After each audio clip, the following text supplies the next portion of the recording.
नमस्कार दोस्तों। आज मैं आपको बुद्धिमान मंत्री की कहानी सुनाऊंगा। कहानी बहुत ही अच्छी होने वाली है, तो कहानी को लास्ट तक ज़रूर सुनें। अगर आपको हमारी वीडियो अच्छी लगे तो हमारे चैनल को सब्सक्राइब कर लें और बेल आइकन की घंटी दबा दें। तो चलिए शुरू करते हैं। एक बार की बात है, एक रियासत के मंत्री ने राजा को अपनी बेटी के विवाह समारोह में निमंत्रित किया।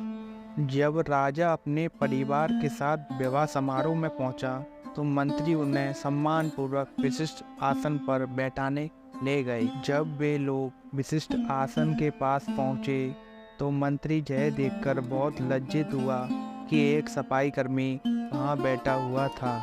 उसने सफाई कर्मी को सभी के सामने वहां से उठा फेंका और उसे बहुत डांटा। सफाई कर्मी ने बहुत अपमानित महसूस किया और वह बदला लेने की योजना बनाने लगा। अगले दिन सुबह वह जब राजा का कक्ष साफ कर रहा था, तभी जानबूझकर बड़बड़ाया, राजन कितने नादान हैं, उन्हें यह पता ही नहीं कि रानी और मंत्री के बीच क्या चल रहा है। राजा आधी नींद में था।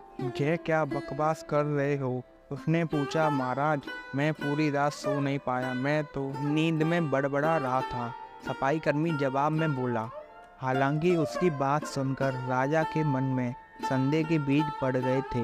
सफाई कर्मी के जाने के बाद राजा ने स्वयं से कहा, सफाई कर्मी की बात बिल्कुल सच ही होगी, वह तो महल के हर कमरे में जाता रहता है। राजा और मंत्री से चिढ़ने लगा और समय समय पर उसे अपमानित करने लगा। एक दिन तो उसने द्वारपालों से यह तक कह दिया कि वे मंत्री को महल में घुसने ही ना दें। मंत्री राजा के व्यवहार से बहुत चकित था, लेकिन कुछ विचार करने के बाद उसे समझ आ गया कि सफाई कर्मी ही इसके लिए जिम्मेदार हो सकता है।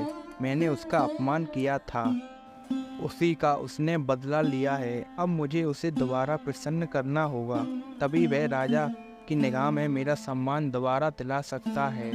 एक दिन उसने सफाई कर्मी को अपने घर भोजन पर आने का हार्दिक निमंत्रण दिया और कहा, मेरे दोस्त, मुझे क्षमा कर दो, मैंने तुम्हारा अपमान किया था, मुझे गलती का एहसास हो गया है। इन सुंदर कपड़ों को उपहार के रूप में ग्रहण करो, चलो मेरे साथ भोजन करो। सफाई कर्मी प्रसन्न हो गया।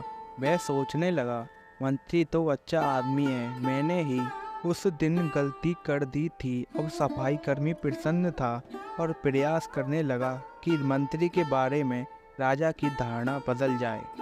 एक बार जब वह राजा के कक्ष में गया, तो राजा सो रहा था। वह बड़बड़ाने लगा, अरे राजा का तो दासी के साथ प्रेम संबंध है, बड़ी लज्जा की बात है। राजा ने उसका बड़बड़ाना सुना तो उठकर बैठ गया। राजा ने सफाई कर्मी को बहुत डांटा।